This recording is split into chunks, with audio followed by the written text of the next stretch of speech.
दोस्तों, जैकी श्रॉफ साहब इंडस्ट्री के one of the biggest and the most popular superstar ही नहीं, बल्कि one of the most loved superstar भी हैं। मोर देन 40 इयर्स का करियर है उनका from his debut in 1982 with Swami Dada and then with his main lead debut in 1983। 41 साल हो गए उनको as an actor and overall 42 years, but आज भी वो उतने ही पॉपुलर और रेलिवेंट हैं। उनका जो करियर रहा है वो बेस्ट एग्जांपल है कि कैसे आप समय के साथ अगर इवॉल्व करते रहोगे तो आप हमेशा रेलेवेंट रहोगे। आज भी वो काफ़ी अच्छी मूवीज़ एज़ वेल एज़ बहुत बढ़िया वेब सीरीज़ कर रहे हैं और एड्स में भी आते रहते हैं। काफ़ी उनका उनका जो भिड़ू बोलने वाला अंदाज़ है और उनका जो डाउन टू अर्थ पर्सोना है, ये लोगों को शुरू से बहुत पसंद आया है, अभी पसंद आता है। और वो जो एनवायरनमेंट को लेके इतना पैशनेट है और हमेशा पेड़ लगाने के लिए सलाह देते हैं, वो भी दिखाता है कि वो सिर्फ़ एक अच्छे एक्टर ही नहीं, एक बहुत अच्छी ह्यूमन बीइंग भी हैं जिनको सोसाइटी और एनवायरनमेंट की चिंता है और वो चाहते हैं कि आगे लोगों का जीवन अच्छा हो। अगर उनके हम लोग टॉप गानों की बात करें, ऐसे तो उनके नाम पे बहुत अच्छे-अच्छे गाने सब हैं, right from 80s, from his hero days to the late 90s। But अगर उनके सबसे अच्छे गानों की बात करें तो अगर पहला गाना तो डेफ़िनेटली बोलेंगे हम ना समझे थे बात इतनी सी गर्दिश की। एसपी बालासुब्रमण्यम का गाना गाया हुआ गाना है। इस गाने की अगर आप लिरिक्स सुनिएगा, इसके लिरिक्स में बहुत ज़्यादा मीनिंग है।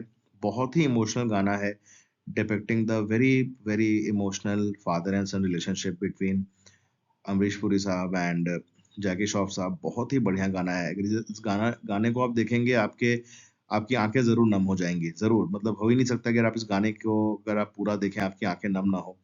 बहुत ही मतलब अच्छा गाना है, आपको एकदम अंदर से झकझोर देता है। मेलोडियस भी है but at the same time it's more an emotional song. ये लाइफ़ के बारे में बात करता है and we can so much relate to it.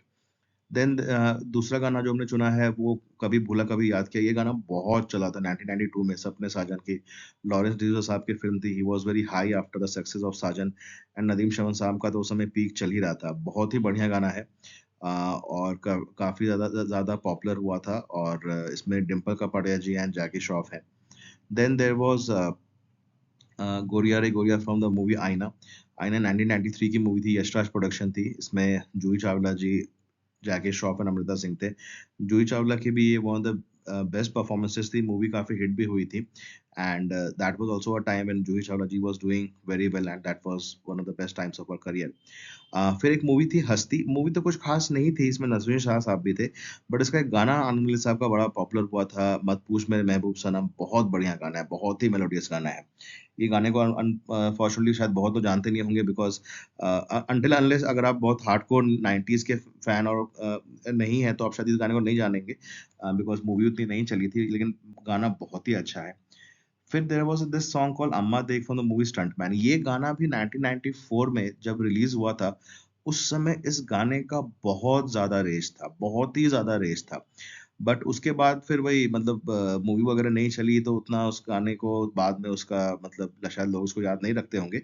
But अभी भी ये गाना आप सुनेंगे आपको अपना फुट टैप करने का मन करने लगेगा, ये बहुत ही अच्छा गाना है। इसके तो और मेरे हिसाब से रिक्रिएशन और रीमिक्स भी अगर किसी को बनाना हो तो बना सकते हैं। Although I am not in favour of remixes and recreations, but अगर मैं बोल रहा हूँ कि ये गाना मतलब पुराने गानों में ये गाना उतना लोगों को याद नहीं जितना याद रहना चाहिए। Then there was song soon Beliya from the great thriller 100 days. ये मूवी 1991 में आई थी एंड जैकी श्रॉफ एंड माधुरी दीक्षित थे, बहुत ही अच्छी थ्रिलर मूवी थी। Then there was song तन्हा तन्हा from Rangeela. Although it was sung only in the female voice of Asha Bhosle ji, लेकिन फिर भी ये एक हमेशा एक जैकी श्रॉफ के गाने में भी गिना जाएगा because he was through out the song and बहुत ही अच्छे लगे हैं वो स्क्रीन पे एकदम जो उनकी हीरोइक प्रेज़ेंस है वो इसमें एकदम नज़र आई है। सो इस गाने को भी हमने इंक्लूड किया है although it it can't be called a Jackie Shroff song because male playback नहीं है, बट फिर भी that this is one of his best songs. Then एक उनका बहुत ही अंडररेटेड एल्बम था मिलन जिसके बारे में हमने पहले भी बात की थी। आनंद साहब का म्यूज़िक था। एक से एक अच्छे गाने थे इसमें।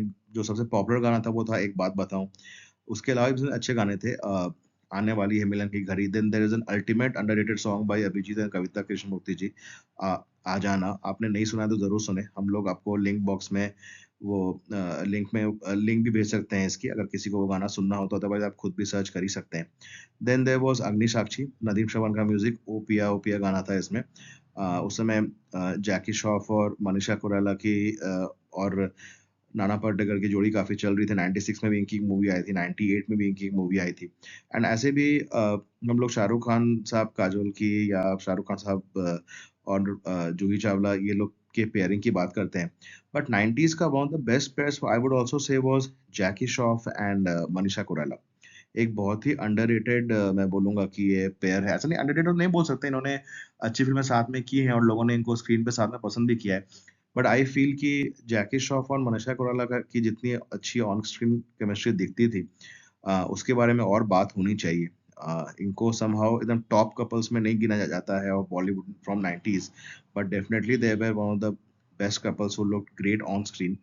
तो ये उनके कुछ पॉपुलर गाने थे, और भी ऐसे तो उनके नाम पे बहुत सारे पॉपुलर गाने हैं, बट ये जो थे, जो सबसे रिलेवेंट हम लोग को लगे, जो सबसे पॉपुलर उस समय थे। एक और बड़ा अच्छा गाना था बंदिश मूवी से, बोले मेरा कंगना। ऐसे तो मतलब देखने के लिए जाएँगे तो उनके और भी बहुत सारे ऐसे गाने मिलेंगे जो कि अच्छे और पॉपुलर थे, बट ये जो सबसे टॉप वाले थे वो हमने यहाँ पे चुना है। आपको जैकी श्रॉफ के कौन से गाने पसंद हैं, आप ज़रूर कमेंट बॉक्स में लिखें, और अगर आपको वीडियो पसंद आया है तो ज़रूर ज़रूर आप इसको लाइक करें।